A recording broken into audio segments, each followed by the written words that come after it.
नमस्कार दोस्तों। तो हाँ, कुछ ऐसा ही डायलॉग है हमारे फेमस यूट्यूबर ध्रुव राठी जी का, जिन्होंने अभी कुछ दिन पहले आचार्य प्रशांत जी जिनके साथ एक ब्रॉडकास्ट किया था, जिनमें उन्होंने कुछ आध्यात्मिक गुरु बाबाओं के बारे में डस गॉड इज एग्जिट नामक एक ब्रॉडकास्ट किया था, जिसमें आचार्य प्रशांत जी ने अपने कुछ निजी विचार रखे थे, क्योंकि हम उन्हें निजी ही कहेंगे। वैसे तो आचार्य प्रशांत जी कहते हैं कि मैं गीता को पढ़ रहा हूँ और उसका अध्ययन कर रहा हूँ, एक एक श्लोक पे मैं 2-2 घंटे प्रवचन दे रहा हूँ। आज हम एक ऐसी वीडियो देखने वाले आचार्य प्रशांत जी के अध्यात्म की जितना भी उनके अंदर नॉलेज है या कितनी उनकी नॉलेज है, उसके बारे में विश्लेषण हो जाएगा, उसके बारे में स्पष्ट हो जाएगा कि जितने भी अन्य धर्मगुरु समाज में बैठे हैं या कोई आचार्य बैठे हैं, उनके पास कितना आध्यात्म ज्ञान है और वो समाज को किस राह पे ले जा रहे हैं। तो दोस्तों आइए देखते हैं वो वीडियो, जिसमें आचार्य प्रशांत जी को एक्सपोज किया गया है कि वो कितने आध्यात्म की जानकारी रखते हैं, कितनी उनके पास नॉलेज है, और अपनी राय कमेंट बॉक्स में ज़रूर लिखना। तो चलो दोस्तों शुरू करते हैं। नमस्कार दोस्तों, फेमस यूट्यूबर ध्रुव राठी, आप सभी इनको भली भांति जानते ही होंगे और इनकी वीडियो भी बहुत पसंद करते होंगे, क्योंकि इनकी ऑलमोस्ट सारी वीडियो फैक्ट के आधार पर होती है, बड़ी रिसर्च करके बनाई गई होती है। लेकिन दोस्तों अभी हम बात करेंगे एक वीडियो डस गॉड एग्जिस्ट, हिंदुइज्म, रिलीजन और स्पिरिचुअलिटी को लेकर आचार्य प्रशांत के साथ ध्रुव भाई ने पॉडकास्ट किया था, यानी इंटरव्यू लिया था, जिसमें अंधविश्वास, पाखंडवाद की बात की गई, मूर्ति पूजा की बात की गई, परमात्मा की स्थिति की बात की गई। अब दोस्तों इसमें सोचने वाली बात यह है कि जिसको ध्रुव भाई ने स्पिरिचुअल लीडर मान बैठा था, उनको वास्तव में धर्म, अध्यात्म और हिंदुत्व का कोई ज्ञान नहीं है। प्रशांत त्रिपाठी जी ने पवित्र गीता जी को पढ़ा जरूर है, लेकिन उनके अर्थ को समझ नहीं पाए। भले ही इन्होंने एक श्लोक पर 2-2 घंटे प्रवचन किया। मैं गीता के एक श्लोक की व्याख्या कर रहा हूँ। अच्छा। एक श्लोक पे 2-2 घंटे बोल रहा हूँ। अच्छा। लेकिन अर्थ इनके पल्ले नहीं पड़े, यानी समझ नहीं आए। दोस्तों केवल इंग्लिश भली भांति बोल लेने से उसको विद्वान मान लेना, ये हमारी सबसे बड़ी मूर्खता है। हम सोच लेते हैं कि भाई साहब इंग्लिश बोलता है मतलब ये एजुकेटेड पर्सन है, बड़ा सुलझा हुआ आदमी होगा, इसने वास्तव में अध्यात्म की वास्तविकता को जान लिया होगा। और यही बात ध्रुव भाई ने भी सोच रखा था। लेकिन अफसोस के साथ कहना पड़ रहा है कि आचार्य प्रशांत ने तो अध्यात्म को सुलझाने की जगह और उलझा दिया। कितनी कहानियां, ये वो ऐसा हुआ वैसा, और तुमने अगर उसको इंसान जैसा बना दिया तब तो ये तुमने क्या कर डाला, क्या कर डाला। तुम खुद अपने होने से संतुष्ट नहीं कि गीता का सही अर्थ लोगों के सामने आ जाएगा तो न जाने क्या हो जाएगा।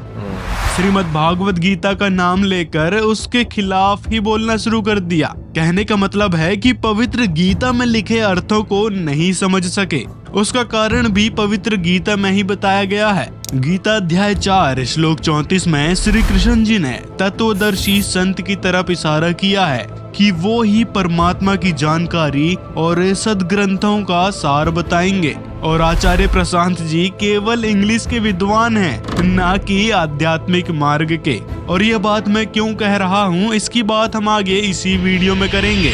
अब दोस्तों सबसे पहले भाई ध्रुव राठी की बात करते हैं। वैसे तो जैसे पहले बताया कि ये हर बात फैक्ट के आधार पर बहुत ही रिसर्च करके बोलते हैं, लेकिन दोस्तों एक और रिसर्च करना ये भूल गए। इस वीडियो में इन्होंने संत रामपाल जी महाराज की फोटो को लगाने से पहले उनके बारे में रिसर्च नहीं करी और अन्य बाबाओं की श्रेणी में संत रामपाल जी को रख दिया। यदि ध्रुव भाई ने संत रामपाल जी के ज्ञान को सुना होता या उनके बारे में थोड़ी सी भी रिसर्च करी होती तो ऐसी गलती भूल कर भी नहीं करते और ना ही ढोंगी बाबाओं की श्रेणी में संत रामपाल जी को रखते, क्योंकि संत रामपाल जी अपने ज्ञान के जरिए ढोंग, पाखंडवाद और अंधविश्वास को जड़ से खत्म कर रहे हैं। कहते हैं ना, डोंट जज a book by its cover. किसी को देखकर या किसी के बारे में सुनी सुनाई बातों के आधार पर जज नहीं करना चाहिए। जो भी बात सुन रखी है उन बातों को इग्नोर करके स्वयं ही उस बात पर रिसर्च करना बेहद जरूरी होता है। जैसे ध्रुव भाई अपनी वीडियो में अलग अलग वेबसाइट के आर्टिकल दिखाते हैं, और उसी प्रकार संत रामपाल जी सन 2000 से सभी सदग्रंथों को खोलकर दिखा रहे हैं और फैक्ट के आधार पर जन समाज को आध्यात्मिक ज्ञान दे रहे हैं। अन्य संतों की तरह नहीं कि मनमाने तरीके से कुछ भी बोल दिया, कोई भी उआबाई ज्ञान दे दिया। संत रामपाल जी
पवित्र गीता जी में भी इसे अविनाशी कहा है। तो दोस्तों यहाँ हम एक सेकंड के लिए रुके हैं।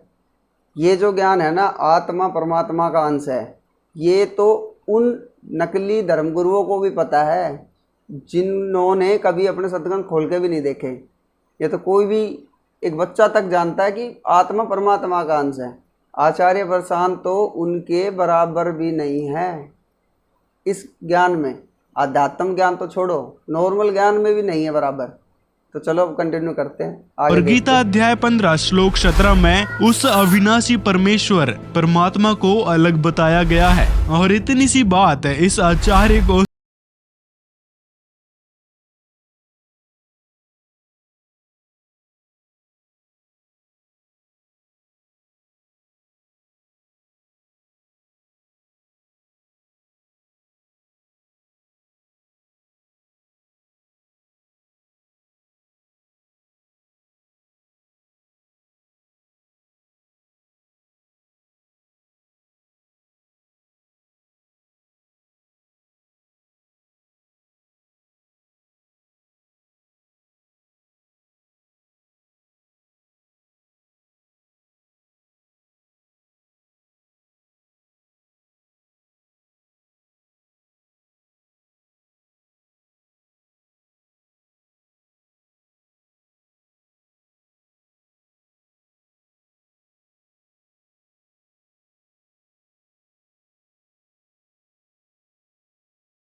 अरे कहत कबीर सुनो भाई साधो, कहत कबीर सुनो भाई साधो, मन लागो यार फकीरी में, मन लागो यार फकीरी में। उन्होंने भी अपनी वाणियों में कहा है,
कि सब प्रकार से सच बात है दोस्तों, हमारे सदग्रंथों में उस पूर्ण परमात्मा को सशरीर बताया गया, सिंहासन पे बैठा हुआ बताया गया है।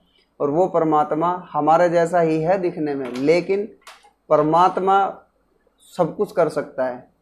इसका मतलब ये नहीं है कि वो हमारे जैसे, यानी उन्होंने हमें अपना जैसा बनाया है तो वो हमारी तरह आम हो गया। नहीं दोस्तों, परमात्मा वो सर्वशक्ति है जिसने पूरे ब्रह्मांड को रचा है। सदग्रंथ, अब ये कहते हैं कि मैंने सदग्रंथ पढ़े हैं, अगर सदग्रंथ इन्होंने पढ़े होते तो इनको पता होता है कि सदग्रंथ में ही लिखा है, हमारा वेद ही उस परमात्मा को साकार बता रहा है, मनुष्य दृश्य बता रहा है, वो सिंहासन पे बैठा हुआ बता रहा है।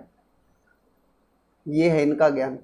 चलो आगे देखते हैं। उस परमात्मा की शरण में जा, उस परमात्मा की कृपा से ही तू परम शांति और सनातन परम धाम को प्राप्त होगा। और गीता अध्याय 17 श्लोक 23 में 3 अक्षर का मंत्र ओम तत्सत बताया गया है, जो सच्चिदानंद घन ब्रह्म का है। और इस मंत्र की वास्तविक जानकारी तत्वदर्शी संत बताएंगे, जिसके बारे में गीता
हम विचार करें। तो देखा दोस्तों आपने, जिस तरह आचार्य प्रशांत जी की सच्चाई आज आपके सामने आई है इस वीडियो के माध्यम से, वैसे ही हमारे समाज में अन्य धर्मगुरु भी बैठे हैं जो सिर्फ मीठी मीठी बातें बनाते हैं, ना अपने सदग्रंथ कभी पढ़ते हैं, ना कभी किसी दूसरों को पढ़ के बताते हैं।